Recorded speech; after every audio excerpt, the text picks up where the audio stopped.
नमस्कार बच्चों, स्वागत है आपका हमारे YouTube channel the Pratibha coaching centre में। और आज की क्लास में मैं आपके लिए लेके आया हूँ क्लास 9th के सोशल साइंस के पॉलिटिकल साइंस का चैप्टर नंबर 1, जिसका नाम है लोकतंत्र क्या और लोकतंत्र क्यों।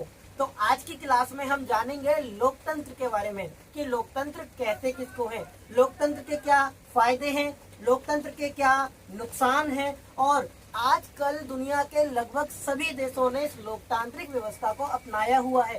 तो आखिर ऐसा क्या खासियत है इस लोकतांत्रिक व्यवस्था के अंतर्गत, जिन लोगों ने, जिन देशों ने इन सारी व्यवस्थाओं को अपनाया हुआ है।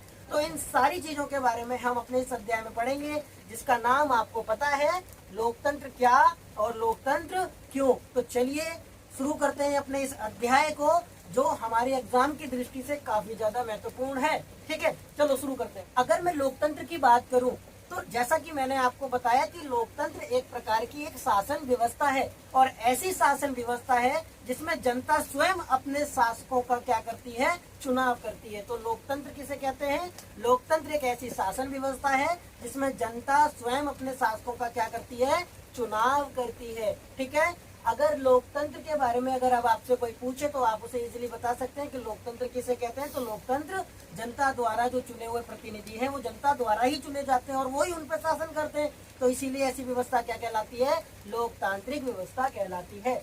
अगर लोकतांत्रिक व्यवस्था की मैं बात करूं कि सबसे पहले इस व्यवस्था को कौन से देश ने अपनाया था, तो सबसे पहले इस व्यवस्था को अमेरिका ने अपनाया था। किसने अपनाया था? अमेरिका ने अपनाया था, क्योंकि अमेरिका में 1776 में अमेरिकन क्रांति हुई। उस क्रांति के बाद वहाँ के जो राष्ट्रपति बने, जिनका नाम था इब्राहिम लिंकन, तो इब्राहिम लिंकन ने ही लोकतंत्र की परिभाषा दुनिया के सामने प्रस्तुत की और उन्होंने कहा कि लोकतंत्र जनता द्वारा जनता का शासन कहलाता है। ठीक है, अगर हम बात करते हैं क्या लोकतंत्र एक ही तरीके का होता है, क्या लोकतंत्र जो है वो केवल जनता द्वारा चुने गए प्रतिनिधियों के द्वारा जो शासन किया जा रहा है, ऐसी व्यवस्था तो लोकतंत्र हो गई। ठीक है, हमने मान लिया, लेकिन क्या लोकतंत्र एक ही प्रकार का होता है?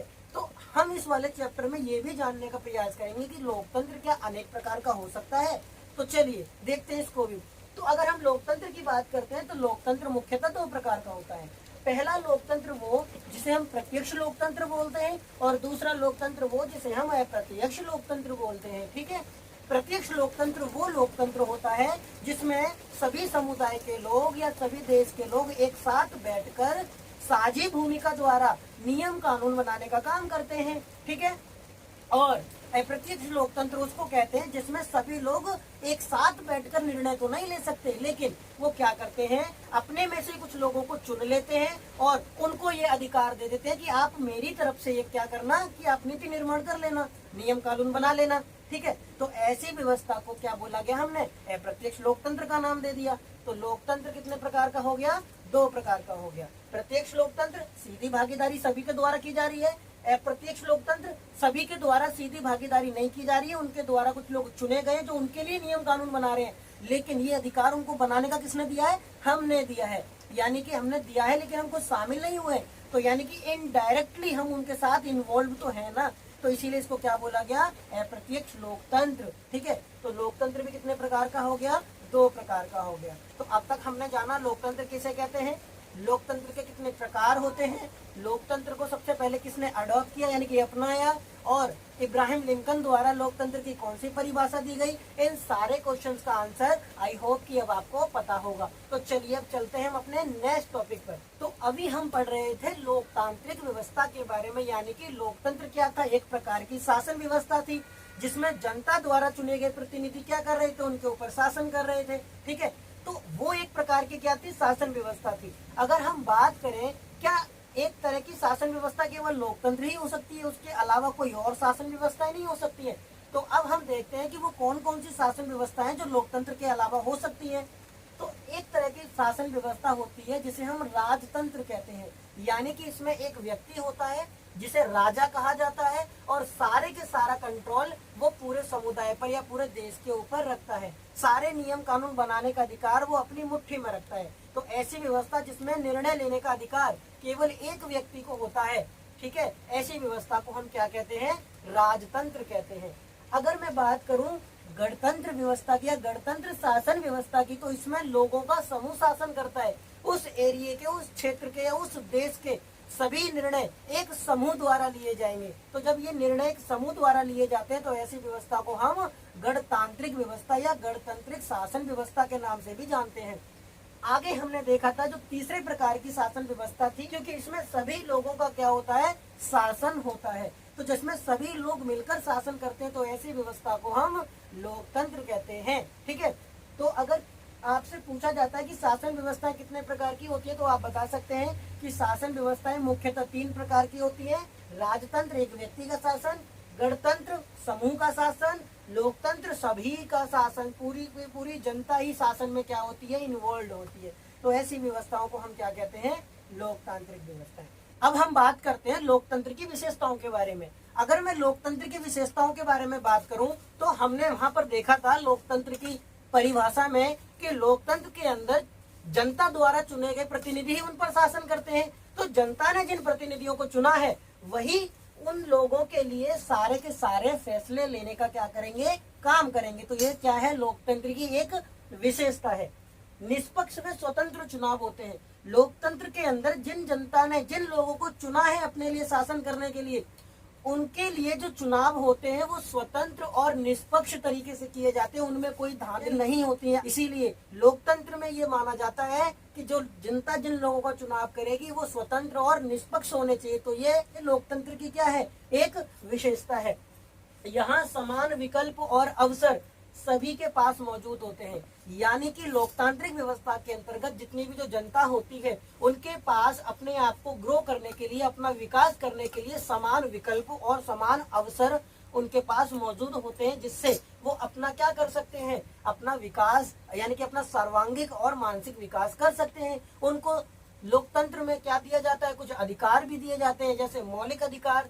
संविधान में बनाए गए नियमों के अनुसार ही सरकार क्या करती है, काम करती है। यानी कि लोकतांत्रिक व्यवस्था के अंतर्गत जो संविधान में तय किए गए नियम कानून हैं और जनता द्वारा चुने गए प्रतिनिधियों द्वारा जो सरकार बनाई गई है वो संविधान का सम्मान करके और उनके नियमों कानूनों के आधार पर ही वो क्या करती है, आगे के कामों को अंजाम देती है या उनके लिए नीति निर्माण करने का या कोई भी फैसले लेने का काम करती है। तो लोकतांत्रिक व्यवस्था के प्रमुख विशेषताओं में जनता के चुने गए प्रतिनिधि ही फैसले लेंगे। यहाँ पर जो जनता के जो प्रतिनिधियों को चुना जाएगा वो निष्पक्ष व स्वतंत्र तरीके से चुना जाएगा। यहाँ पर सभी लोगों को विकास करने के लिए समान विकल्प और अवसर प्रदान किए जाएंगे और संविधान में दिए गए नियम कानूनों के आधार पर ही सरकार वहाँ पर कुछ काम करेगी, उनके अगेंस्ट में जाकर काम नहीं कर सकती है। ये सारी चीजें क्या है, हमारे लोकतांत्रिक शासन व्यवस्था की विशेषताएं हैं। अब हम बात करते हैं कुछ ऐसे देशों के बारे में जो लोकतंत्र तो नहीं है लेकिन फिर भी फालतू का लोकतंत्र के लिए डंका पीटते रहते हैं कि हम सबसे दुनिया के सबसे बड़े लोकतांत्रिक देश हैं, हमसे बड़ा लोकतांत्रिक देश कोई नहीं है। यानी कि वो लोकतांत्रिक देश है नहीं लेकिन अपने आप को लोकतांत्रिक देश बताने के लिए कई प्रकार की बातों का हवाला दुनिया के सामने पेश करते हैं। उसी में से एक देश है हमारा पाकिस्तान। पाकिस्तान की अगर मैं बात करूं तो पाकिस्तान सन 1947 में भारत से ही अलग होकर अपनी जिद के कारण एक अलग देश बना और उसके बाद इसकी हालत ऐसी खराब होती चली गई कि आने वाले समय में इसके पास अपनी शासन व्यवस्था को बनाए रखने के लिए भी कोई व्यवस्था न रही।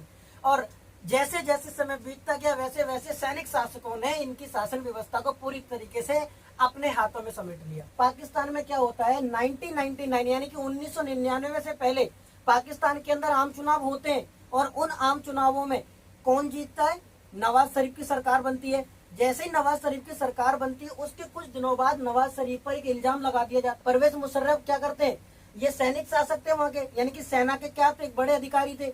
ये चाहते थे कि पाकिस्तान पर पूरी तरीके से कब्जा कौन कर ले, मैं कर लूं, पूरी की पूरी शासन व्यवस्था को मैं अपने हाथ में ले लूं। लेकिन उससे पहले मेरे को कोई ऐसा प्लान बनाना पड़ेगा जिससे कि सरकार को हटाया जाए। तो वो क्या करते हैं, 1999 में नवाज शरीफ पर एक इल्जाम लगाते हैं देशद्रोह का और वो नवाज शरीफ की सरकार का क्या कर देते हैं, तख्ता पलट कर देते हैं। क्या कर देते हैं, नवाज शरीफ की सरकार का तख्ता पलट कर देते हैं। कौन करता है, परवेज मुशर्रफ। कौन करता है, परवेज मुशर्रफ। कब करते हैं, 1999 में। और जैसे ही ये इसका तख्ता पलट कर देते हैं ये सरकार यहाँ से खत्म हो जाती है और ये अपनी सरकार यहाँ पर बिठा देते हैं और दुनिया के सामने अपने आप को लोकतंत्र दिखाने के लिए अपने कुछ चुनिंदा लोगों को बुलाते हैं, एक जनमत संग्रह कराते हैं 2002 में। ठीक है, और ये अपने आप को पाकिस्तान का क्या घोषित कर देते हैं, अपने आप को पाकिस्तान का राष्ट्रपति घोषित कर देते हैं। तो जैसे ही परवेज मुशर्रफ राष्ट्रपति बने पाकिस्तान के, तो पाकिस्तान के अंदर वो एक बहुत बड़ा काम करते हैं और ऐसा काम करते हैं कि वो पाकिस्तान के पूरे संविधान को ही बदल के रख देते हैं। तो 2002 में परवेज मुशर्रफ ने पाकिस्तान के संविधान में छेड़छाड़ कर दी।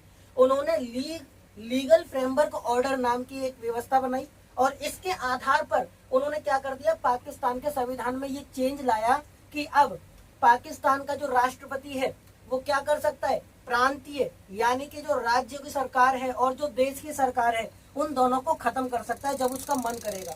तो ऐसी चीजें ये लेकर आ गए पाकिस्तान के अंदर। तो बताओ, क्या कोई राष्ट्रपति किसी लोकतांत्रिक सरकार के अंदर या किसी लोकतांत्रिक देश के अंदर क्या इन सारी चीजों को खत्म कर सकता है? क्या ये जो परवेज मुशर्रफ था इसका चुनाव जनता ने किया था? जनता ने नहीं किया था, ये तो अपने आप ही अपने आप को राष्ट्रपति घोषित कर दिया है ना। क्या यहाँ पर जो चुनाव हुए थे वो स्वतंत्र रूप से हुए थे? नहीं हुए थे। तो लोकतांत्रिक शासन व्यवस्था के अंदर निष्पक्ष और चुनाव होना जरूरी है या नहीं है? यहाँ पर ऐसी चीजें कुछ नहीं हुई, तो क्या ये लोकतांत्रिक देश हुआ? नहीं हुआ। तो हम यही बताने की कोशिश करेंगे इस वाले अध्याय में कि कौन कौन से ऐसे देश है जो अपने आप को लोकतांत्रिक बताने की तो कोशिश करते हैं लेकिन वो लोकतांत्रिक होते नहीं है। अब यहाँ से तुमसे कौन कौन से क्वेश्चन पूछे जा सकते हैं, इसको ध्यान से देखो। पाकिस्तान के अंदर नवाज शरीफ की सरकार का सैनिक तख्तापलट किसने किया? परवेज मुशर्रफ ने किया। कब किया? 1999 में किया। परवेज मुशर्रफ ने किसके माध्यम से पाकिस्तान के संविधान में बदलाव किए? तो लीगल फ्रेमवर्क ऑर्डर के माध्यम से किए, है ना। परवेज मुशर्रफ पाकिस्तान के राष्ट्रपति कब अपने आप को घोषित करते हैं? तो तुम बताओगे 2002 में उन्होंने अपने आप को पाकिस्तान का राष्ट्रपति घोषित कर दिया। जो उन्होंने संविधान में चेंजेस किए थे उन चेंजेस के आधार पर अब राष्ट्रपति क्या कर सकता था? प्रांतीय और राष्ट्रीय असेंबलियों को भंग कर सकता था। तो ये सारी चीजें उन्होंने की थी पाकिस्तान के, जब राष्ट्रपति वो अपने आप को घोषित कर लेते हैं, इन सारी चीजों को उन्होंने किया था। ठीक है, अब हम बात करते हैं अगले देश के बारे में जो लोकतांत्रिक देश है नहीं लेकिन अपने आप को लोकतांत्रिक देश बताने की कोशिश करता है। उसका नाम है चाइना यानी कि चीन।